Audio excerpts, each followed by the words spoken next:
Real People, Real Matters. This is Diana Tulchinsky with my first guest, Sara Vencill. Sara, please tell me about your earlier life. Sure. I was born in Toronto, Canada. Wow. And then when I was 8 years old, my family moved to Sydney, Australia, and lived there until I was 14, and then moved to Glenview.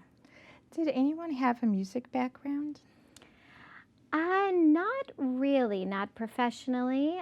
My older brother, John Schnarr, he's a guitar player. Growing up, he was taking guitar lessons. My parents are not musicians. No. But my brother got really into the guitar. So that was definitely an influence for me, growing up with him and watching him get really good, and that was exciting for me. Oh, yes. So where did you go to high school? Did they have band or any music opportunities? So I did go to Glenbrook South in Glenview, and they have a really fantastic music program there, for sure. I was in the choir, so for all 4 years I was in the choirs, which was really great for me, a lot of fun, and definitely something that helped feed my passion for singing. At the time, I was not actually a singer, and I didn't identify myself that way. I was very interested in dance. Oh, dance. So my identity was a dancer. I thought I was going to be a dancer, become a dancer. But I definitely was getting that feed for the passion for singing at that time. Did you have a ballet and jazz and everything else when you were young? Right. Yeah, I did. So I was going to school in Glenview, coming home, quickly getting myself ready, and then driving into the city every single day, going to the Joel Hall Dance Center. So doing jazz, ballet, tap, modern, hip hop. I danced on scholarship with them. And as I said, was really thinking that I would pursue dance as a career. Things shifted for me. My senior year of high school, my brother was still playing guitar, and he had a band with some of his friends. So they would practice downstairs in my house. They were, a little bit older. I was very intimidated by them. But so I would hide in my room upstairs listening, and I started composing lyrics while they were playing downstairs, so I could hear them, and I was writing my own melody and lyrics along to what they're doing. Finally worked up the courage to kind of go downstairs and, hey, I have something. Wow, Can sister. I sing with you? Yes. And they were actually really nice about it, really welcoming, which is good. They didn't have to be. So that got me thinking about singing and getting a little more interested in that. And then it was actually my father who just kind of put the idea in my head, hey, maybe you should get some voice lessons. It's just something I had never actually thought of. I knew I loved to sing, but I was really nervous about it. Had a really small voice and a lot of stage fright. Really didn't think I could be a singer. I just knew I really enjoyed it, but I thought, oh, I'm better at dancing. I really shouldn't pursue singing. I'll just do it for fun. Anyway, he said, get some voice lessons, see what that does. And so I did, and that really made a huge difference for me. The teacher was excellent at just helping me feel more confident, and I think that was the biggest benefit really at that time, was just having confidence and realizing, oh, okay, I can sing, I can do this. And within a year, I had really turned my whole thinking around and discovered that I really was just a little bit more passionate about singing and music over dance. How did your dad react when you wanted to do this professionally, like singing? And so, what happened freshman year of college? Well, My parents were very supportive, I would say. In fact, I think now that I'm a parent myself, I'm surprised at how supportive they were. I think if my daughter told me I'm going to move to LA, I'm not going to go to college, and I'm going to become a dancer or a singer, Oh, I would say, don't do that. That's a terrible idea. yes. What are you thinking? My parents didn't do that. They were very supportive. And so I don't know if that was the right decision on their part or not, but somehow it all worked out. I did move to LA and ended up dating someone who was already a musician, sort of locally successful, and that inspired me to keep singing and writing and starting bands and doing my own compositions and all of that. Did you go to school in Los Angeles? I did. So while I was there, I went to California State University, Los Angeles, and I started just as a music major, kind of general vocal performance, thinking that I would do jazz as my main vocal genre. As I went through the program, something very interesting happened for me that the program was putting on an opera, The Magic Flute by Mozart, and they needed a papagena, and I happened to have the right voice type for that, unbeknownst to me, and so they had their auditions, still did not have a papagena. I did not audition because I didn't know anything about opera. I had no interest in opera. I had no interest in singing in German and no knowledge of how to do that. But they asked me to do it and said, you know, we'll help you with the German. We need you as a papagena. So I did, and just fell in love with opera after that experience. And then for the rest of my college career, I really focused on opera. And then since then, as far as my own vocal training, that's been my focus. How many languages did you perform during that time? Sure. I think 4, maybe 5. So Spanish, Italian, French, English, which is actually very hard to sing in English when it's your first language because you don't use the right pronunciation. So I had to work very hard at singing in English for classical pieces. And then even some Russian. Oh, nice, nice. That's my background. Very cool. So did you want to participate in more of the opera after you came back to Chicago, or? Yes, definitely. So what brought me back to the Chicago area was getting pregnant with my oldest daughter, who's now 9. So I actually was pregnant with her before I graduated. A couple months before I graduated, I found out I was pregnant with her. So that motivated me to move back to this area where my mom lives. And after moving back, I started teaching full-time private lessons, and then also trying to continue with the opera path as much as I could, being a mom. So local opera companies, some of the local smaller opera companies, I did a few things with. Petite Opera Company. Petite, where's that? Park Ridge. Oh, nice. They do great things. And then the Savoyers in Evanston does some excellent productions as well. Had a lot of fun with them. Yeah. I'm just wondering, like, for voice lessons, like, what was that point that you wanted to become, like, more professional, like that drive? Do you have, like, any advice for parents who are facing that same, you know, when to say, yes, you can have voice lessons, and when to stay away from that?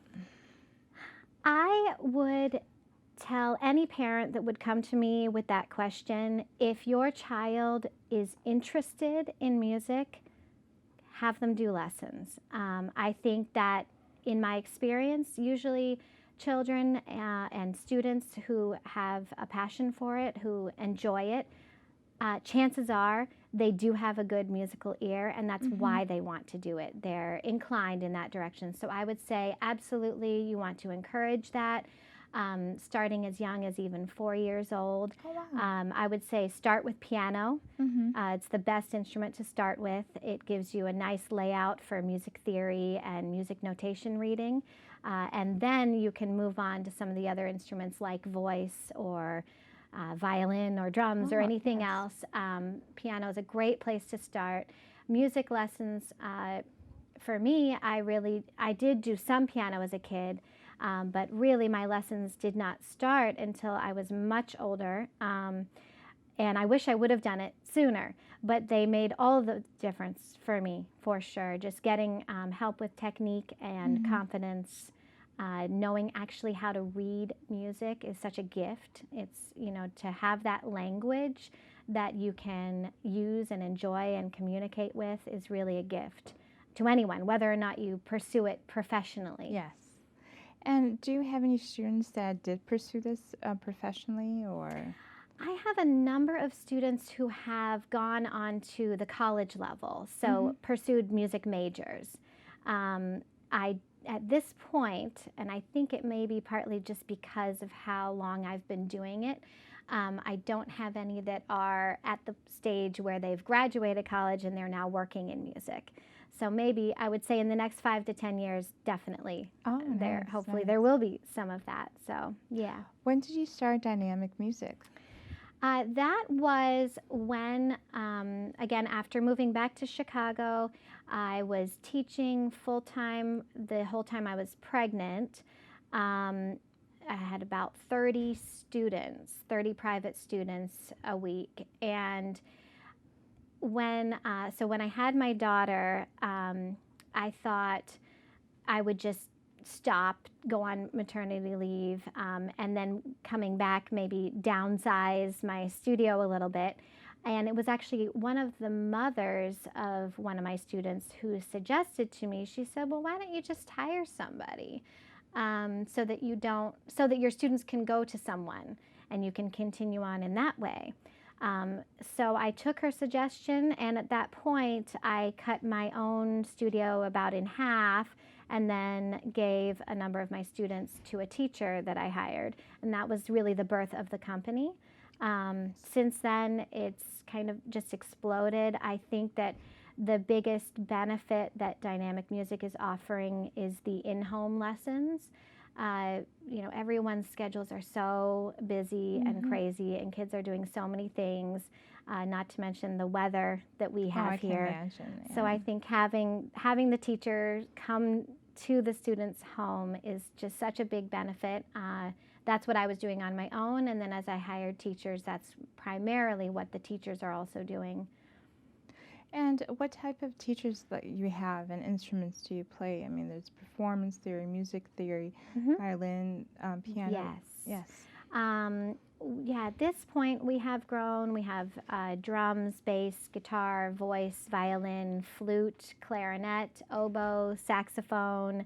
I'm probably forgetting something. Guitar, ukulele. Wow. So we're really offering a wide variety of instruments now. The teachers are amazing. I do the hiring myself, and all of the teachers have college degrees. Many of them have master's degrees as well. Even we have teachers with doctorate degrees. So we really have high quality instructors who are excellent with kids as well. Why did you want to go into the Glenview area versus Winnetka or Chicago? What type of North Shore audience is special in Glenview? Special about Glenview? Well, it is my home. So I think that that's pretty much the reason for wanting to be here. My kids are in the schools. And so at this point I have a 9-year-old, a 7-year-old, and a 1-year-old. And we own property in Glenview. We're really here to stay, and I just love that we're building this program in my hometown, expanding within Glenview. Many of my children's friends are taking lessons with the company. It's nice. Kind of feels like a family business that way. And do you have any plans to expand your studio or like even have even more lessons?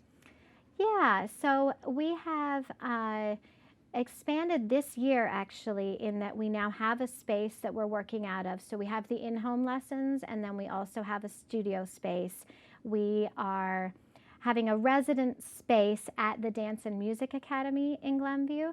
The Dance and Music Academy is primarily a dance school, so we are now providing the music aspect to their name, partnering with them. So we have a room in their building, which is great. We're able to do ensemble programs now in addition to private lessons. So the goal is to complement what the schools are doing. The local schools have really excellent programs. So we're trying to find ensembles that are maybe a little bit different than what the schools are offering in various ways. So that's one way we're expanding. Oh, nice. How did you meet your fiance? So Mitch and I met maybe 13, 14 years ago, something like that, when I was composing my own music and needed a bass player. So he's a bass player, and he played on one of my first albums. Oh, nice. And how many albums do you have?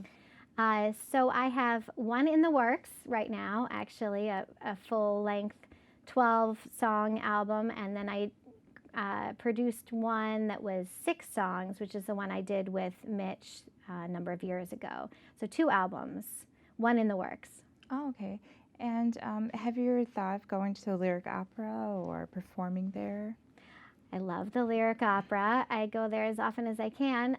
I did actually audition there at one point, but didn't get in. That would be amazing. Yeah, I love it there, though. Absolutely love it. Love going to the opera. And what do you think about the Glenbrook system? I mean, what was so special looking back that fueled your desire and your accomplishment as an owner of dynamic music?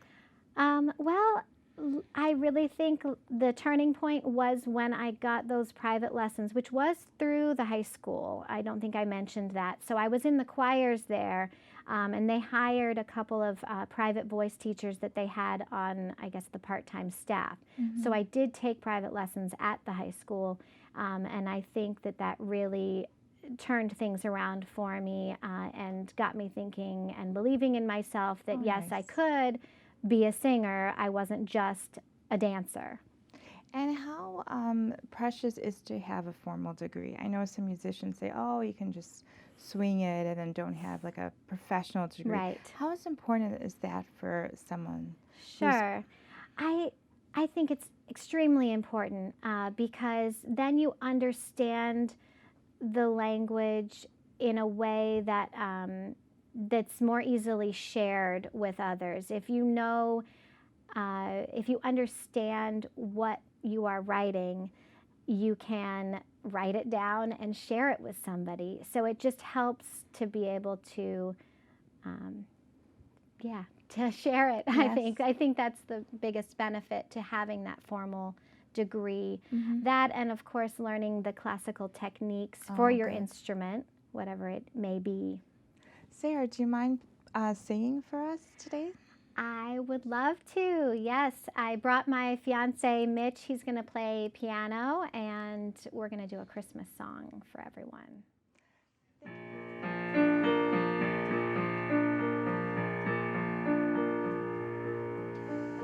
Oh, holy night, the stars are brightly shining. It is the night of our dear Savior's birth. Long lay the world in sin and error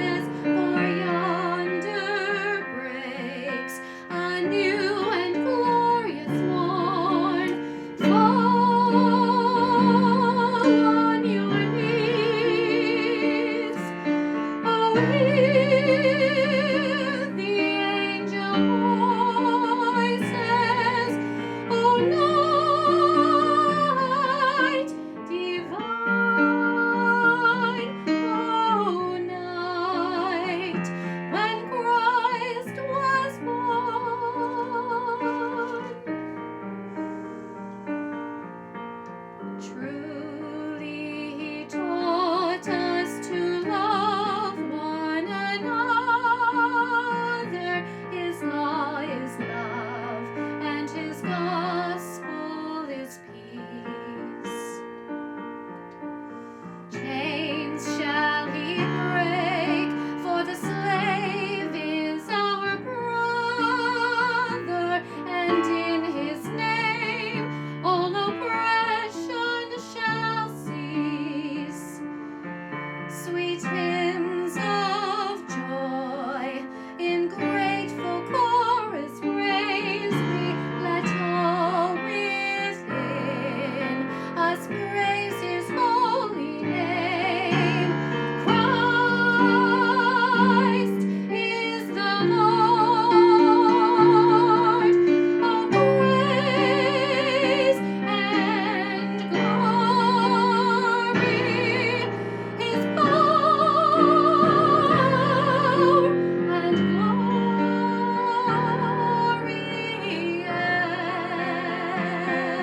evermore proclaim. O night divine, O night when Christ was born.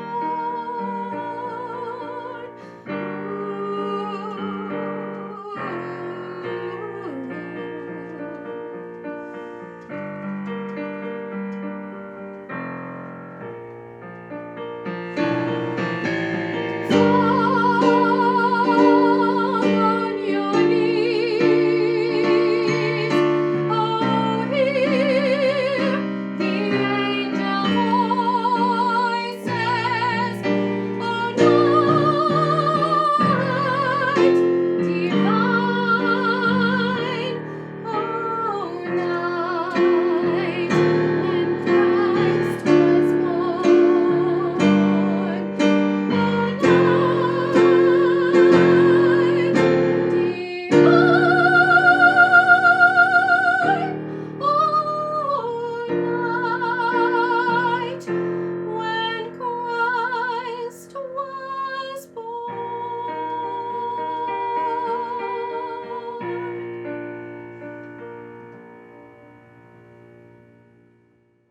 Thank you for being here, Sara.